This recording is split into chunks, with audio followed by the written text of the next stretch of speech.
Penn State's heading down to Auburn to face the Tigers in a big game early in the season. Big Ten versus SEC matchup. I love seeing these type of games early in the year, and I think these two teams match up really well against each other. So, Drew, kicking it to you, what are the keys to victory that you see that both of these teams are going to have to implement? Yeah, if I'm Penn State, I'm not going to change anything new. Everything they've been doing on offense and defense seems to be working just fine. On offense, they're not the most explosive in the world, but they do have the ability to put together some efficient drives and some long drives, which I think is going to be really key in this game. Sean Clifford, he's not the greatest quarterback, but he's not a bad quarterback either. He's really good in the intermediate passing game, short passes, and you're going to see a lot more of that, I think, this week. Penn State really likes to get their wide receivers and their running backs in space. You see him run a lot of short crossing routes. You see him run a lot of screens. And Sean Clifford's not going to take too many shots down the field. Now, I'm not saying he's not capable of doing so, but Penn State's identity on offense is more just dink and duck all the way down the field and just put together some long drives to keep their defense off. As far as Auburn goes, Auburn has... I don't know what to think about them this season. One, because they don't really have a game that they've played yet where they've played another powerhouse team. One thing I can say about them, though, 24-16 over San Jose State this past Saturday, that's very alarming to me. I know San Jose State isn't a pushover team. They have had a history of playing some SEC schools close in the past, but there should be no reason Auburn shouldn't be blowing them out. I think TJ Finley, I have respect for him as a player in terms of toughness. I watched him last year play against Alabama, and the dude he literally was walking around on one leg. I mean, the dude could barely walk in that game. He was getting hit over and over again, limping around everywhere. It was almost hard to watch. But he had the toughness to stay in the game and do his best to try to help that Auburn team beat an Alabama team that was really good. But, coming into this year with him being more healthy, he still hasn't looked that good to me at all. He struggled with passing the ball. He seems to kind of collapse pretty quickly under pressure. And this could be a scenario where you see Auburn's backup quarterback come in the game as well, and we'll get more into quarterbacks later in this video. But I wouldn't be surprised to see TJ Finley maybe not finish this game out. But, talking about quarterbacks, I think this leads way into another segment that we wanted to talk about, Aiden. Well, what do you think about the quarterbacks for both teams? What do you think about the situation? Obviously, Penn State has a backup quarterback that's really, really good too. And in Auburn's case, they also have a backup quarterback that's really good. So what do you think we could expect to see from these two teams as far as quarterback goes? As far as Penn State goes, I like Clifford. Like you said, he's more of a conservative guy. He's not going to take too many risks. Not saying he can't take shots downfield, and he is an accurate quarterback in my opinion. And he moves Penn State down the field. So the talk about Drew Allar coming in, he's a younger guy. He has a lot of arm talent, but I am not a fan of the two quarterback system. And specifically, I'm going to start talking about Auburn now. With TJ Finley and Robbie Ashford, that is a dynamic that's not going to work. I've been on teams that have tried the two quarterback system, and you're just throwing one guy out of his momentum and then throwing the other guy in, and if he messes up, it's going to cause a division in the quarterback room.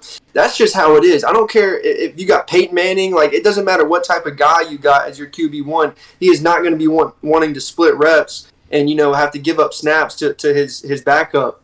And it doesn't show to your quarterback that you trust him when every time he makes a mistake, you're bringing in the backup. He's going to be thinking more about, I don't want to make a mistake versus just going out and trying to play and make plays.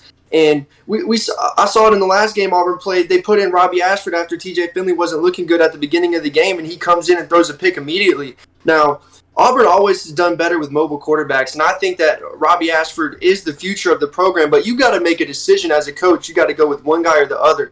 TJ Finley's a guy, 6'7", 250 pounds.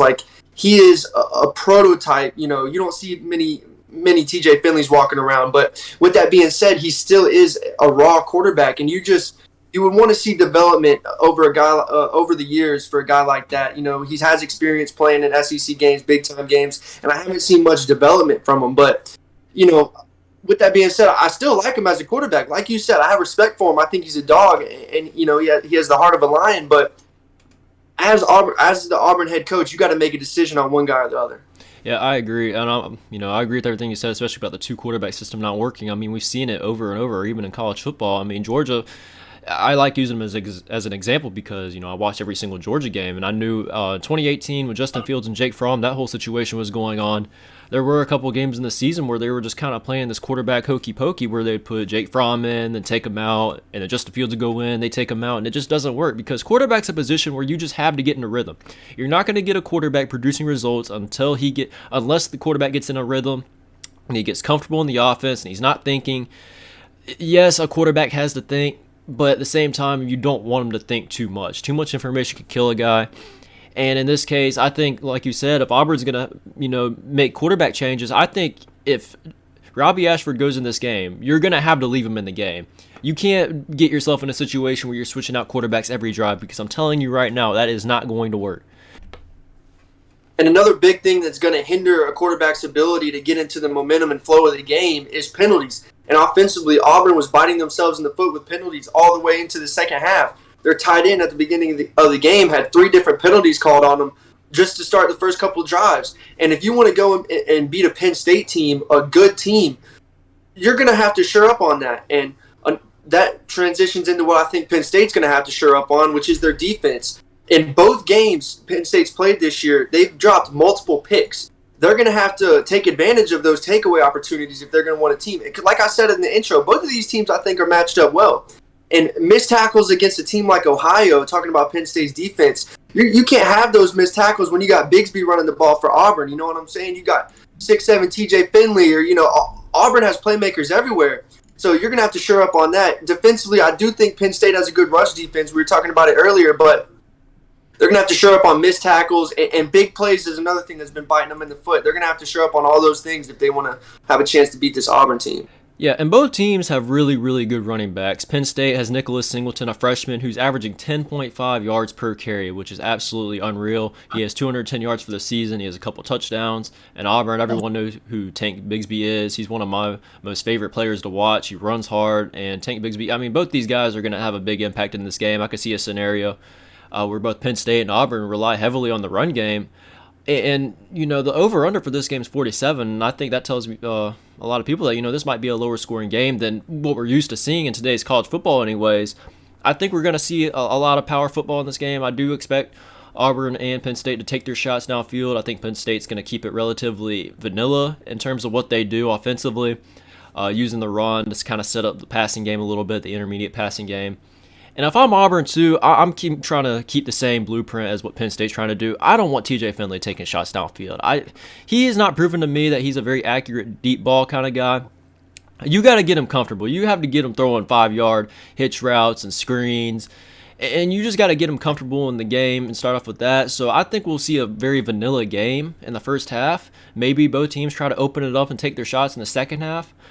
But both teams are going to have to step up defensively. Penn State has a really good run defense, and Auburn has a pretty good run defense as well. I think Nicholas Singleton and Tank Bigsby are going to put up some good numbers, though. So with that being said, I'm going to go ahead and get into my prediction here. I look at this Auburn team, and they just don't look like they're there yet in terms of just being competitive with some really good Power 5 teams this year. And I even thought about this earlier in the offseason. I don't know if this is really a rebuilding year for Auburn or if it's just going to be a down year. I don't have high expectations for Auburn this year. I think Penn State has a little more things put in place in terms of a really established coaching staff, and they have the right players in the right positions. I think Penn State just overall looks like the better team when it comes to the eye test, but they haven't seen an Auburn yet, so there's really no telling what to expect. If I'm going to have to choose here, Penn State 2.5-point favorites, I think Penn State wins this one in a close game. I don't think it's going to be that high scoring. You could probably see a lot of 3-and-outs, a lot of drive stalling in this game, especially for Auburn if TJ Finley continues to play like he's been playing. Yeah, this is a good Penn State team this year. A young team, but we saw them in week 1 go into Purdue and beat Purdue, an experienced Purdue team at that. And like you mentioned, Nicholas Singleton, true freshman running back, this guy is going to have a big game. He's going to be a dominant running back in college football for the next couple of years. But if they're going to go into Auburn and beat Auburn, they're going to have to lock up on that defense. They're going to have to take advantage of mistakes that TJ Finley's going to make because, like you mentioned, he's an inaccurate quarterback. And, I said it, he's a raw guy. He has the intangibles, but as far as mechanics and decision-making, it's not there all the time. So Penn State's going to have to capitalize on that. They're going to have 11 guys to the football, swarming to the football. And I don't think Auburn's defense is too bad either, but like you mentioned, I haven't seen them against a good Power 5 team this year. So, they're just unproven in my eyes. I do think that, like I said at the beginning of the game, these teams are evenly matched, but I'm just leaning towards Penn State because of Nicholas Singleton, because of the talent and what I saw him do at Purdue. So I'm going to have to go with Penn State. But that's going to do it for this game, guys. Penn State at Auburn. Two great teams, pretty evenly matched. Let us know what you guys think in the comments below. We dropped a podcast a couple days ago, a bunch of information and content we think you guys would like. Go check that out. Like, comment, subscribe, all that good stuff. We'll see you in the next one. Peace.